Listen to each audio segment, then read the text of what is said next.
Maître Richard, bonjour. Bonjour Stéphane. Affaire Chebeya aujourd'hui, où en sommes-nous?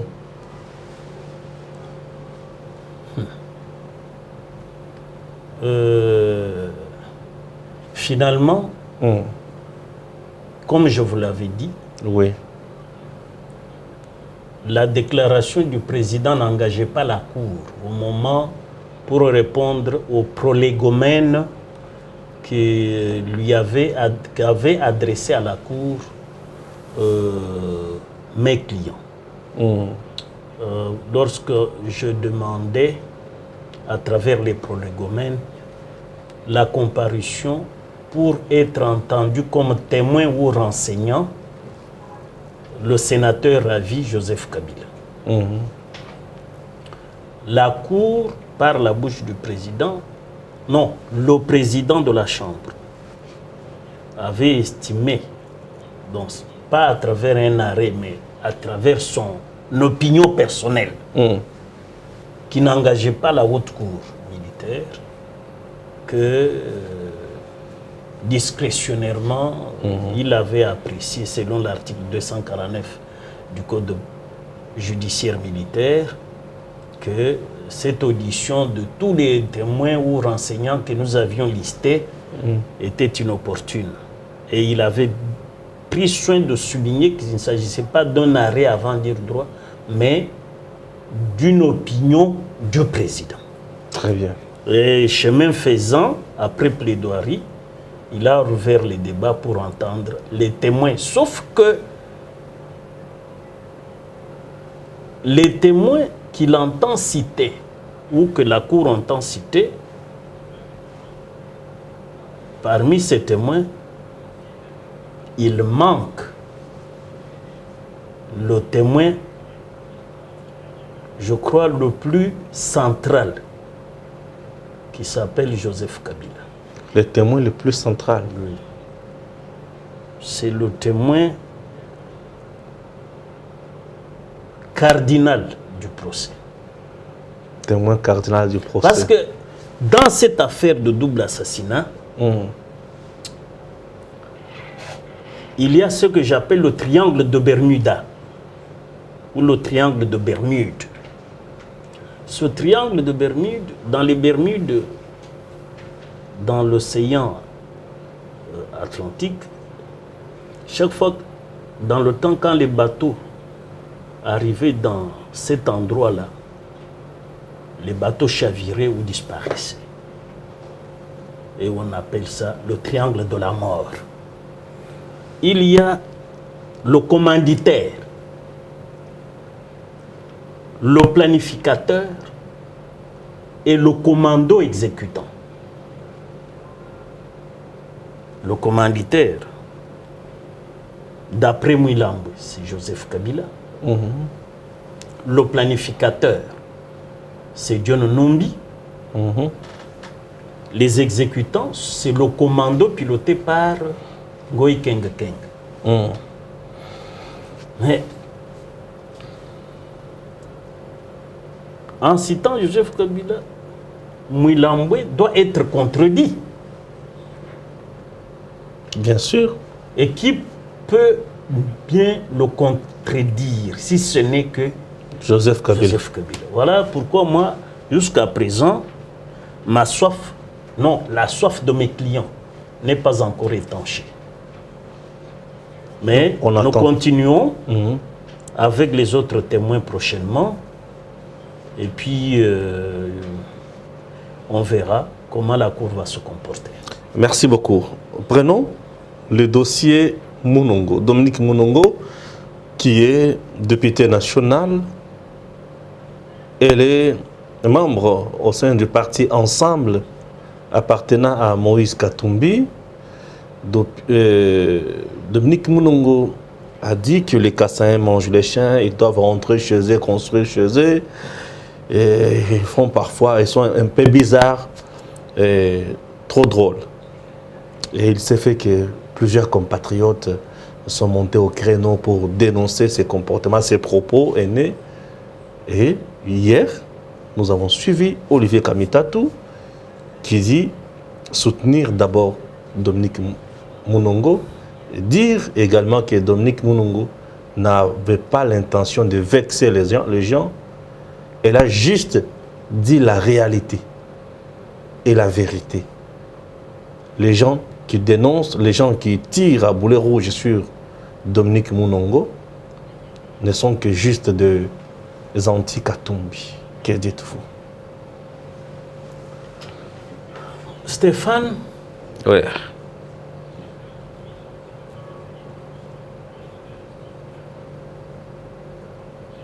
Dominique Mounongo est notre ex-épouse. Votre ex-épouse. Oui. Elle le sait. Ah bon? Son premier mariage, c'est avec un mangeur de chiens, C'est qui comme ça? Bouanakabo, Bouanakabwe. ancien journaliste au grand journal international Afrique-Asie, Ok. qui est un magazine du type Jeune Afrique. Oui. Notre frère, Bouanakabo. Elle connaît Bouanakabo. Mounongo connaît Premier Bouanakabwe. amour de Mounongo. Un Kassaïen. Mangeur de chiens. Mangeur de chiens, ce n'est pas possible. Pour la volupté, le chien ne pose pas problème. Mais lorsqu'on le mange au Katanga, là, Ça devient il un pose souci. problème. Il faut cesser avec le discours de communautariser la nation congolaise, surtout de la part d'une députée nationale. Ok. Pourquoi? Parce que le député national représente la nation. En République démocratique du Congo, conformément à la Constitution, il y a le président qui représente la nation, parce qu'il est le symbole de l'unité nationale.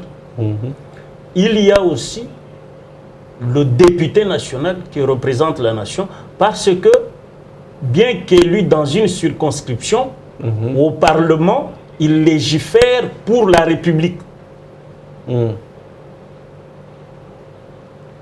Donc, que Mounongo Dominique, une femme que je respecte, surtout que c'est notre belle-sœur. Ah bon? C'est votre belle-sœur. Ok. Mais ce fut la femme de notre frère. Et il n'est plus votre belle-sœur. Mais bon, mais nous avons des enfants avec nous. Elle a mis au monde des enfants Kassaïens? Mais ces enfants-là sont Kassaï. Bien sûr. Parce que chez nous, c'est le patriarcat. Les enfants Oui, bien sûr, bien appartiennent sûr. au mari. Mhm. Mais en vertu de quoi il doit insulter même ses enfants? Ah, elle a insulté même ses enfants. Oui, mais c'est ce qu'il a fait. Pourquoi ça a créé un tollé? Ah, c'est compliqué là. Ah oui. C'est pour cela que je dis, moi, en tant que ex-beau-frère, je lui interdis et je lui intime l'ordre de demander pardon d'abord à ses enfants. Kassaïen. Ah bon? Ok. Intéressant là. Et quand elle demande pardon aux enfants, c'est fini parce que ces enfants-là étant Kassaïens nous représentent. C'est tout. Parce que vous me parlez d'un type, le photographe d'un étranger,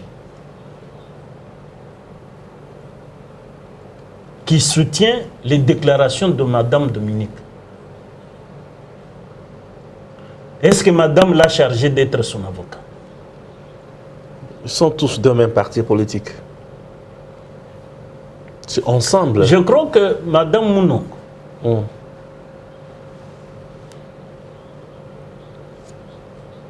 députée nationale qui représente la nation. Il faut que je le lise. Là, il s'agit de quel article? 101. 101. L'article 101 de la Constitution du 18 février 2006. Article 101. Voilà. 2, 3. Quatrième alinéa. Quatrième alinéa de l'article 101. 101. Le député national représente la nation, point. Oui. Il ne faut pas qu'elle tombe dans le piège de ceux qui veulent communautariser la nation congolaise parce que eux, c'est des étrangers. Ils veulent profiter parce qu'ils ne se sentent plus concernés par la nation congolaise. Ils veulent communautariser la nation pour nous diviser. Ok. La stratégie de l'étranger et de tous les métèques, c'est de diviser les Congolais pour profiter de ces divisions-là et nous fragiliser. Or, Madame Mounongo Dominique, que je connais, qui était une femme très active à la société civile et qui avait l'audience auprès de tout le monde. Comment peut-elle aujourd'hui, parce que membre d'un parti dirigé par un étranger, qui ne peut pas exercer la politique chez nous, qui rêve d'être notre président, et heureusement que ça demeure dans un rêve, donc une chimère pure et simple. D'ailleurs, ce parti doit être dissous. Oh. Ouais, oui. Ensemble doit être dissous. Oui, doit être dissous. Parce que un parti politique qui prêche la division. La Constitution interdit la division. La loi sur les partis politiques interdit non seulement la division entre les, disons au niveau du peuple congolais, des populations congolaises, mais invite tous les partis au civisme pour aimer la patrie congolaise. La patrie qui s'appelle la RDC. Donc quand vous venez avec un parti qui sème la division, ce parti ne respecte pas les lois de la République, on doit le dissoudre. Donc j'invite d'ailleurs, moi je veux même, pour bien faire les choses, je crois que je vais adresser une requête au ministre de l'Intérieur, au vice-premier ministre de l'Intérieur, de dissoudre purement et simplement le parti Ensemble parce que le président est étranger. Les articles 5 et 11 interdisent aux étrangers d'exercer la politique chez nous. Oui, c'est prouvé. Un étranger qui a un nombre important de ministres, un étranger consulté par le président. Non, les ministres sont congolais. C'est comme Mounongo qui est là, président de la Ligue des femmes. Oui. Elle est congolaise. On ne peut pas lui refuser ça. Mais tant qu'eux-mêmes, les cadres du parti, ne chassent pas l'étranger qui est à la tête du parti. Comment on va changer quelqu'un dans sa propre maison? Parce que le parti appartient au monsieur que vous appelez étranger. Non, en violation des articles 5 et 11 de la Constitution, l'agrément là est inconstitutionnel. Cet agrément n'a jamais été attaqué en justice. Non, mais je vous donne maintenant les arguments pour qu'eux-mêmes là chassent le fameux Katumbi du parti. Et c'est le parti qui va disparaître. Mais le parti peut disparaître, il y en a plein. D'ailleurs, moi je suis de la logique d'avoir seulement 3 ou 4 partis politiques. C'est contre la Constitution. Non, la Constitution ne dit pas qu'il faut un désordre. Et c'est parmi des matières non révisables. Non. Bien sûr. Non. Écoute, lisons l'article 220. Oui. Voyez, moi aujourd'hui, je vous contredis. Non, vous ne me contredis. Non, il y a... Le nombre de partis. Non, on va. Voilà. 220, dit quoi? Oui, voilà. Donnez-nous une lecture, s'il vous plaît.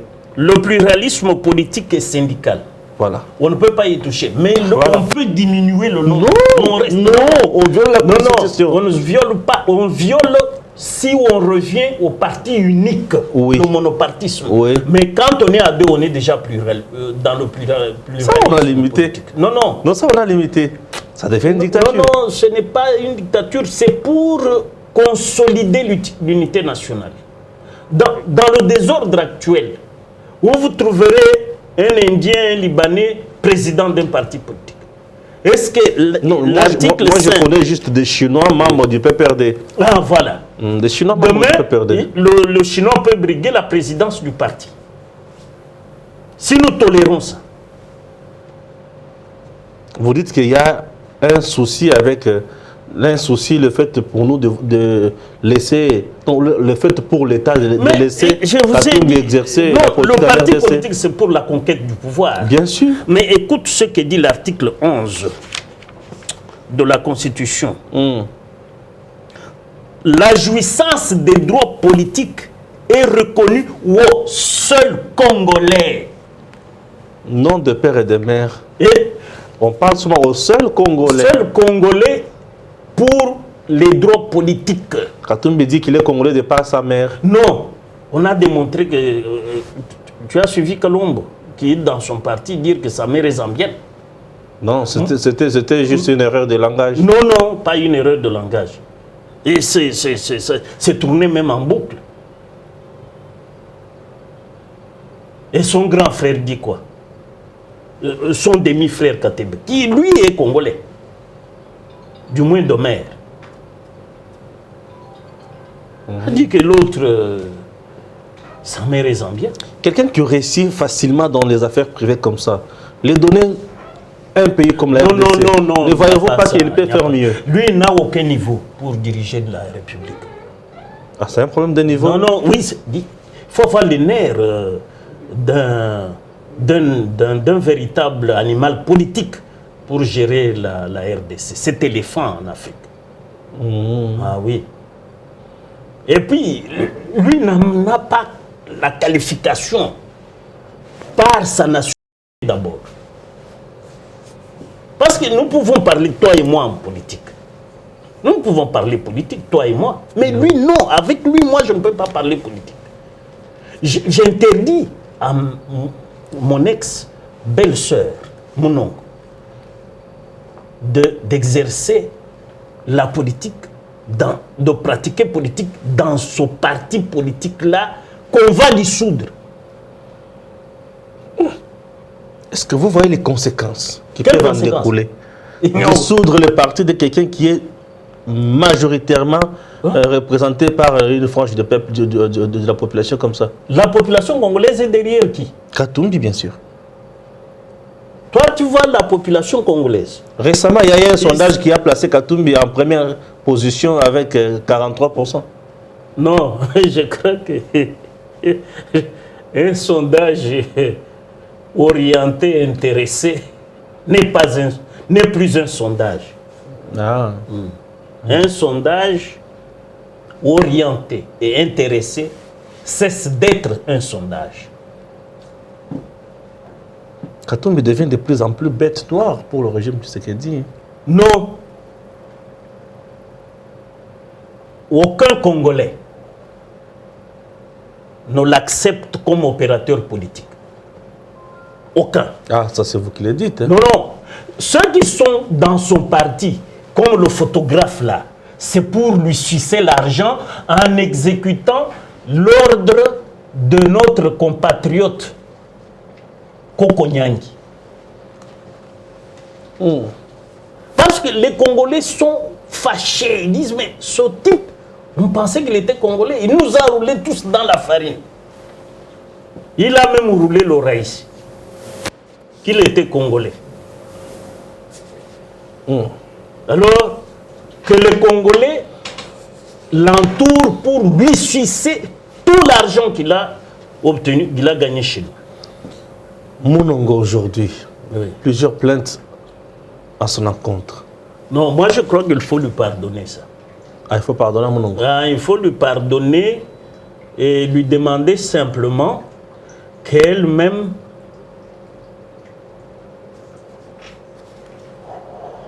fasse un repentir. Devant qui?